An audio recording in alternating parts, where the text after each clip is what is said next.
చివరికి 100 రోజుల పాలన మీద,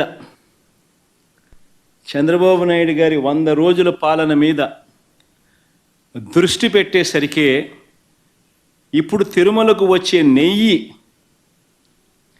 కల్తీ జరిగిందంటూ ఇంకో డైవర్షన్.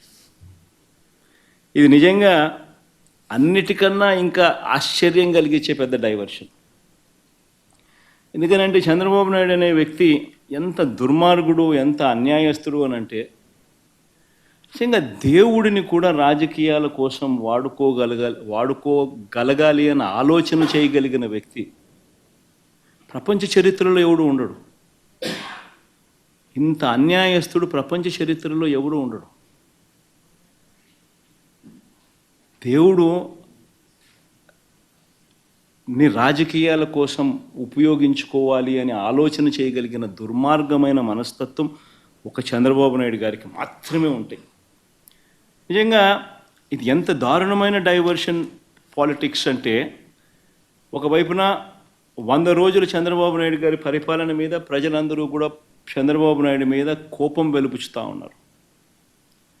ఏమైనా మా సూపర్ 6లు, ఏమైనా మా సూపర్ 7లు అని చెప్పి ప్రజలు నిలదీస్తూ ఉన్నారు. ఇలాంటి నేపథ్యంలో ప్రజల మనసును డైవర్ట్ చేసేందుకు చంద్రబాబు నాయుడు చేస్తూ ఉన్న అతి దుర్మార్గమైన ఆలోచన ఈ కట్టుకథ.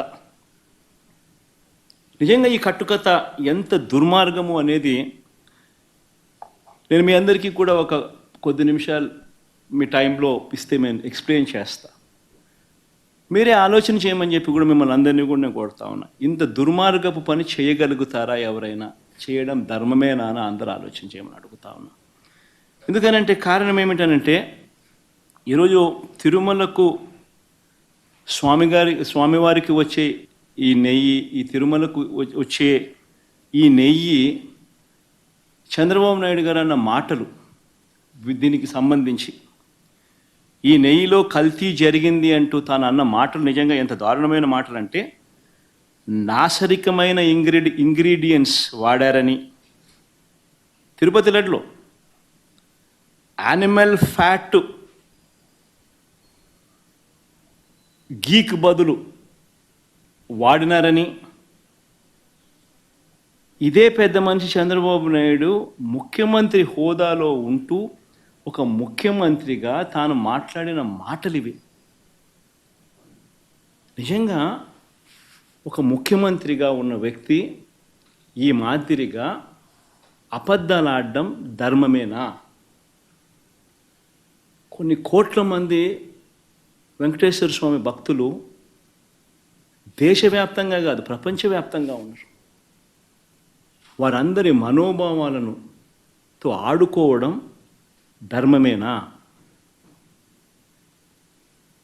నిజంగా అసలు ప్రొసీజర్ ఏంది, ప్రక్రియ ఏంది, ఎలా జరుగుతుంది అన్నది నిజంగా కూడా అందరూ ఒక్కసారి ఆలోచన చేయాలి. ఈరోజు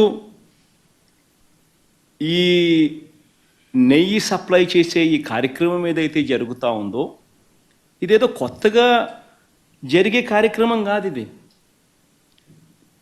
ప్రతి 6 నెలలకు ఒకసారి ఇది రొటీన్గా రెగ్యులర్గా జరిగే కార్యక్రమం. ప్రతి 6 నెలలకు ఒకసారి ఆన్లైన్లో టెండర్లు పిలుస్తారు.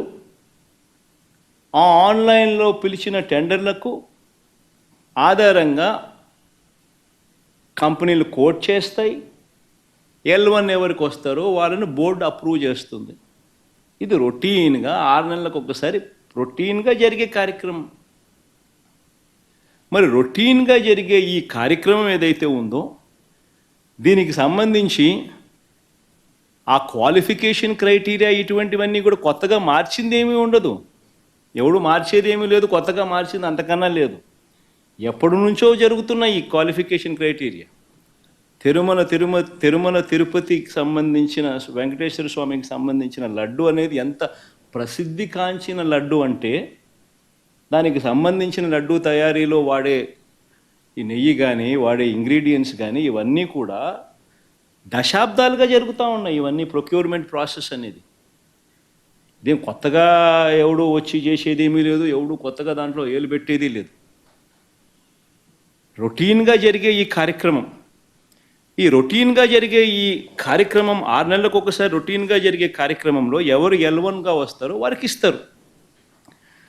మరి ఎవరు సప్లై చేసినా కూడా, మరి ఎవరికి L1గా వస్తారు, ఎవరు సప్లై చేసినా కూడా వాళ్ళు ప్రతి ఒక్కరూ కూడా వారు సప్లై చేసిన ప్రతి ట్యాంకర్తో పాటు, వెరీ ఇంపార్టెంట్ ఈ పాయింట్, వాళ్ళు సప్లై చేసిన ప్రతి ట్యాంకర్ నెయ్యితో పాటు వాళ్ళు NABL సర్టిఫై చేసిన సంస్థ నుంచి, అంటే NABL అంటే నేషనల్ అక్రెడిటేషన్